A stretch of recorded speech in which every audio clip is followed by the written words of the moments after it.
Hello, everyone, and welcome to another session of our fund manager series. Thank you for joining us today. We have with us Mr. Sonam Udasi from Tata Asset Management. He's a senior fund manager at Tata Asset Management. He comes with more than 27 years of experience in this industry. He joined Tata AMC in 2014 as head of research, and he has also served as principal officer in their portfolio PMS division. And he currently manages more than 15,000 crores across Tata PE fund, consumption fund, and retirement fund. Thank you, Sonam sir, for joining us today. My pleasure. Thank you for inviting me. Thank you very much. Sir, I'll start with a very prevalent question that everyone has in today's market. Over the last 4 years, we have seen a very tremendous market rally till September last year. And now we have seen from September to January, we have seen a major exit coming from FIIs. They have taken out almost 2.5 lakh crores. How do you look at the current state of Indian markets? And does this FII phenomena, does this seem a temporary phenomena? Or is there a structural shift happening from FIIs to DIIs in terms of ownership? So, to be very honest, FIs have been consistently selling over the last 2 years. Correct. It's not as if that they suddenly woke up and started selling. I think what gave pace to their selling were two things. One, somewhere in December quarter when the GDP data came out and you were below 6%, that sort of spooked. Till that time, FIs were selling, but DIs were sort of circumventing that, and they were earnings were coming in. But when that GDP just collapsed below 6, even the domestics sort of questioned the P multiples, and therefore the pace increased. And on their side, they had a Modi movement in the US market, where the president is saying, "Yeah, make their country great again. I'll reduce taxes," and their 10-year GSEC was 4.5%. Correct. So risk-free return for them structurally. So if you ask me, we shouldn't bet on or look at FIs to invest in the Indian equities. Because the structure of the global markets and how economies are thinking is changing very, very rapidly. Right. So the only reason to look at Indian equities should be, is the growth good enough to take risk? So if underlying growth in India starts becoming better and better, whether FIs come or don't come, you have seen, so in the last 2 years when FIs sold, even then you saw bigger highs. Correct. And I believe it's a good thing that we are getting more self-reliant, and the markets are also getting more resilient. Earlier, I think 10 years back, if we have seen such a big selling from foreign investors, our market used to correct almost 30-40%. Right. Now they have taken a hit, but that's in the tune of about 10-15%. Yeah, but that's only on the broader index. That's only on the broader index. Yeah. Correct. See, all said and done, investors are herd mentality. So my point is that if growth starts to come back, then I am reasonably optimistic from here on, because you have had excesses in valuations. Those have been corrected. Broader markets are lower than 10-year averages. Government has realized growth needs to come back. Banking system is being opened up a little bit more. The money supply is likely to improve. These are good signs. And as that data comes in, we'll revert to what we normally do. Because Indian markets have always rewarded earnings, always, in any cycle. Correct.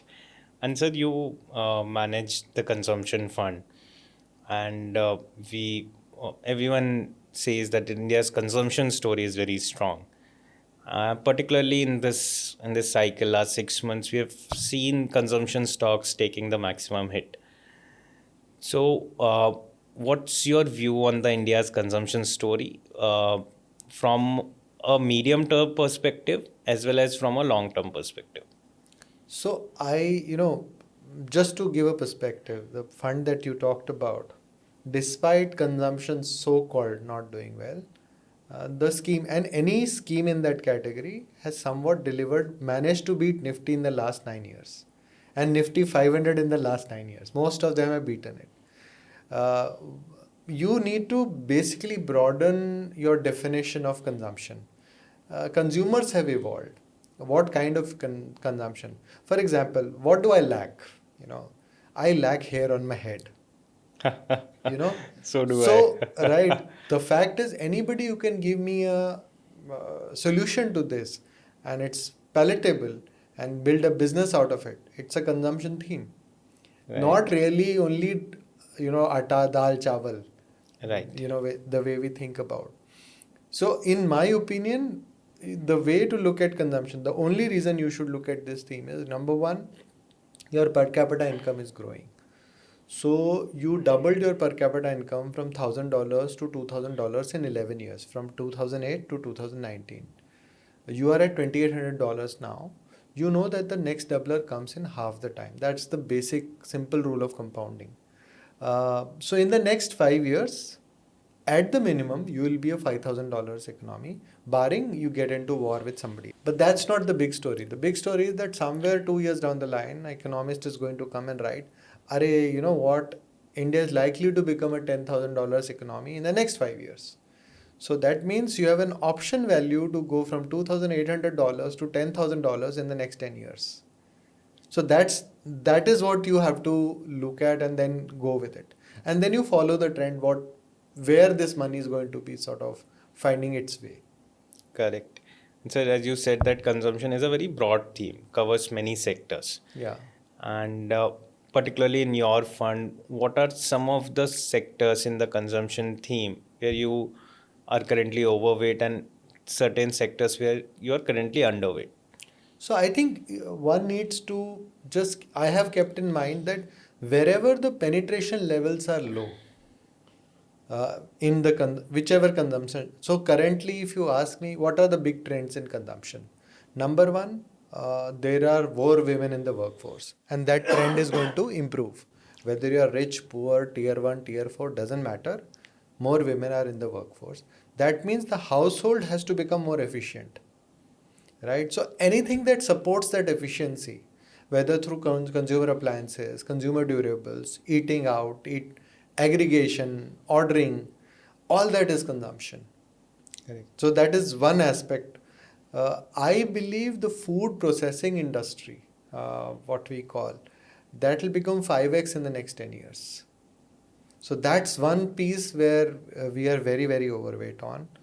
Wherever categories have reached 80% penetration or 100%, like for example, detergents, 100% penetration, you will get normalized growth. Supernatural growth is unlikely. So if you can focus on places which are still evolving or penetration is Low. low, I think we'll get a good outcome. Right. And sir, as you said that Indian markets have always rewarded earnings, and whatever be the factor, the last year earnings growth were not up to the expectations. And when I invest in equity markets and I tell my clients to invest in equity markets, we expect Indian markets companies to compound at 12, 15, 20%, and that's the return that we also expect as investors. So, do you see that this kind of earnings growth, 12, 15, 20% earnings growth coming from the Indian market over the next 5 and 10 years? And what would be the major drivers for this earnings growth in India? So simply put, uh, we have different expectation of GDP growth, right? I might say 6, you might say 7, 8. I believe on a sustainable basis, without any policy momentum or anything, the GDP grows at about 6.5% odd. Correct. And 4% inflation Indians Inflation. का जन्मसिद्ध अधिकार है. That's how I look at it. So even if you don't provide humongous support to the economy, you still grow at 10.5%. In this, I should add that the government, because of the shock that you got in December quarter, the government suddenly realized, "Ke boss, we have to." So that's why you got that gift on tax. Now the banking sector has been, sort of eased a little bit. Money supply is improving, and you will see that GDP growth will. So RBI has actually projected 6.7% for the year. If they reach that number, then you are looking at a nominal GDP of 12% for FY26. That means Nifty 500, whatever the nominal GDP, utna revenue growth to mota moti hona chahiye. Now that's the 500. So there are sectors that will do much better. Correct. And there are sectors that will underperform. Our job as active fund managers is to chase that. Who's the guy who's going to outperform really? Correct. So I think Correct. I am fairly sanguine that because you are still an emerging market, you are still at $2,800, long way to go. And the beauty about Indian corporates is that they chase ROEs. They really like to throw cash flow, and that's why you get the premium also. Indian markets, that's why trade at a premium. So if the promoters are very clear on what they want to do, if there are business cases to achieve, you will have to find, and there will be mistakes made in some allocations. But on the whole, you have still long legs to go. Right, right. And sir, you manage a PE fund. So first, I'd like to understand for the benefit of our audience, what do you mean by a PE fund? And it plays around the valuations. So how are you looking at the valuations in the current context? So first, let me clarify that PE fund is actually a price to earning Price to ratio earnings, fund. yeah, It's not not the private private equity. equity, yeah. So the fund just completed. We are in the 21st year of this fund, and I'm Right. probably the fifth fund manager or sixth fund manager. I've been managing this fund for now 9 years of that 21 years. The basic concept, whoever designed the product at that point in time, somewhere in 2004, their logic was very simple. Whatever is the Sensex P multiple on a trailing basis, 12-month trailing, 70% of portfolio has to be below that. Okay. On a trailing basis. Okay. We don't care what is future expectation, nothing. As of today, is it cheap or not? So 70% has to be cheaper than the Sensex. 30% you can do turnaround, do growth, whatever. So we are a value conscious fund, value dominant fund. That's our structure. I think the reason why the fund typically does well across cycles, because of this mix, it's neither a very, very deep value fund. So the context is always starting point is low P, and then you try to see if I can find growth in some of those sectors or names. And that's the reason why we tend to do better than benchmarks, etc., over periods of time. It's a disciplined approach, and it takes care of any biases that a fund manager like me will have. कि यार ये नहीं देखना, ये नहीं करना. Correct. What sector the low P will be thrown up, you'll have to at least put your mind to it. So Sure. that discipline allows it to do better over a period of time. Right. And particularly the last 4 years, the value theme and value investing has worked out really well. Yeah. And that shows up in the performance of the fund as well. So you asked about valuation. So currently, if you look at it, the Sensex is at about trailing 20.4 on a P basis, on a trailing basis. Correct. It's well below the 10-year average now. Same on a forward looking also, it's well below the 10-year average. Both Sensex, Nifty and Nifty 500. Right. So that gives you that relative confidence कि नहीं यार valuation तो अब ठीक हो गया, now ढूंढो. What is, because this rally was stupendous. And at least in the fag end of the rally, in the last 6 months, 1 year, everybody latched on. Okay, somebody's given you some stock, you have bought, and there have been a lot of uninformed decisions that have happened on the fringe. Those have just sort of vanished. So the good thing for an investor like me, when I look at it, is that the uninformed investor will sell the diamond and the rust at the same price. Our job is to figure out, okay, now the dust is settled. Now let's go and meet people. Let's see how is the earning trajectory, and can I find a diamond at a value price. So I think Right. that's the strategy which we try and see if we can master it over a period of time. Sure. And so in this PE fund, you look for companies, and 70% of the portfolio should be less than the trailing PE of Sensex. Yeah, yeah. What's the typical churn rate for this portfolio? What's the investment horizon when you pick a particular stock? Because we always talk about investment horizon as wealth managers, but when you're picking a stock, what's your investment horizon, and what would be the typical churn rate for this kind of portfolio? So from a churn rate perspective, I think it would be an average between 65 to 72%. Okay. Last 5-7 years. Hmm. Very well within, a little higher, but very well within, because that's the nature of the fund. Nature of the You product. have to keep that discipline. So, for example, if you bought something value which has become valuable, Right. logic says that you have to revisit your thesis again. If you believe that thesis, like in this fund, we bought a very small cap kind of company some 7 years back. It was a low P, nobody wanted to look at it. It was a micro cap actually, and we looked at it and we were lucky enough to buy some quantity. We still own it. It's in the high P 30% that we are allowed to keep. It's still a position there. We have not added anything to it, but we Correct. think that it has got long legs. So that 30% allows you to keep to your long term belief. There Hmm. are things that you will need to churn, where things have become more Expensive. expensive. And then you Makes have to sense. have the discipline to say thank you. Like defense was one of the first themes that, 3 years back we identified कि नहीं यार ये बहुत सस्ता लग रहा है. Hmm. And we played it, and then it became very hypey, and then we became zero. Right. And it was the discipline that helped us. I was not doing anything. You just followed that formula that was set for you. Right. And sir, I always believe even when you're implementing a strategy, implementing on your own, every time you churn the portfolio, it takes a toll on your on taxes. But as a mutual fund structure, mutual fund is such an efficient tool that a mutual fund manager churning the portfolio, it's not getting taxed to the investor.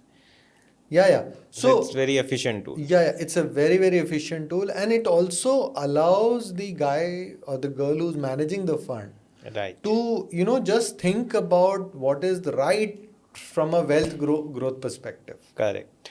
Correct. Makes sense.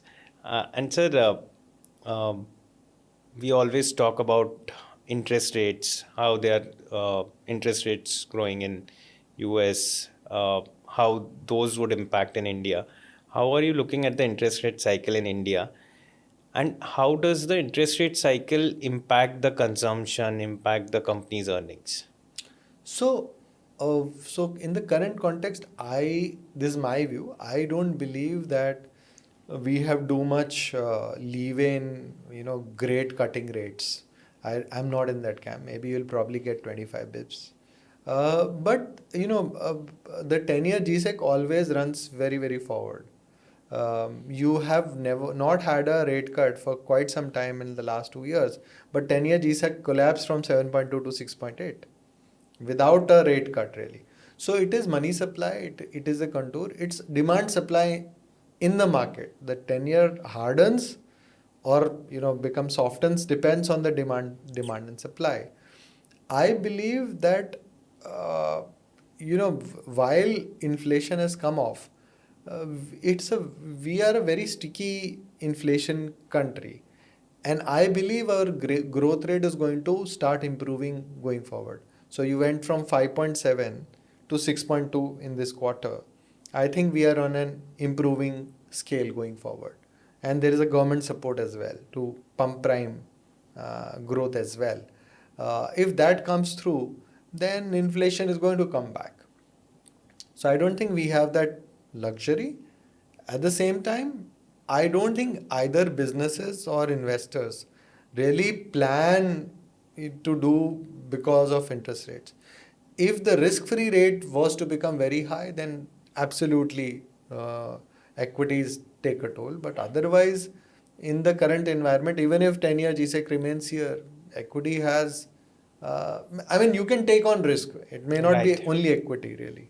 Right. And sir, as you said, it's the relative valuation at the start when US, the treasury yield went up and then became attractive. And I always look at the differential between the earnings yield and the GSEC yield. Right, And right. currently, if we look at Nifty earnings yield, Yeah. that would be around about 4.85% and GSEC is 6.8. Hmm. And um, the difference between them is less than 2. It becomes attractive for. Do you So, think that's a good criteria to look at? so that's one criteria. See, all said and done, these are cycles. And there is no set formula. I've tried to do this for the last 25 years. Sometimes it works beautifully. It gives you a sense of where you want to be. Like last year, somewhere in maybe April, May, it was getting pretty clear that boss, things are, getting expensive relative to where we are. But momentum was good and earnings were way. In fact, in that quarter, you delivered a 8% GDP. Right. So I'm just saying from there you fell to 5.7. Now you'll improve. If earnings starts to replicate that, then you will sustain. But I don't think we will go back to the euphoria that we had last year. I Correct. think it'll be more sanguine. It'll be more bottom up. It'll be more, which are the sector segments, ability to grow, and you focus on that and you make your alpha. Right. Right. And sir, one last question. You have been in this industry for so long, 27 years, seen so many cycles, been with Tata for so long, such a great team. Uh, could you tell us more about your AMC and some of the best practices that you use at Tata Mutual Fund? So, I think we follow one line by J.R.D. Tata. He always used to say that whatever money comes to you should go back many times over to the customer. That's what he Wonderful. said. And I think we try and live by that. It's very hard. We try and live by that. We make mistakes, but it's very, very clear. And it's not even said, it's very known that everything is forgiven. CG issue is not. Everything is kosher, and we try and keep to that. We try and do our due diligence, and make sure that whatever you're trying to do, at the heart of it, uh, all stakeholders should feel care. ठीक है. Correct. There is some ethics, some logic to what you are doing. I think that's for every team member that we have. We keep that at And our Tata heart. as a group has shown by example. Yeah, yeah. We are still trying to live up to the heritage that we have. Right, right. Thank you so much, sir, for joining us today and sharing your insights. No, no, thank you very much for inviting me, and have a great 2025. Thank you Thank you. so much, sir, and we look forward to doing more such sessions with you and your AMC. Thank you. Thank.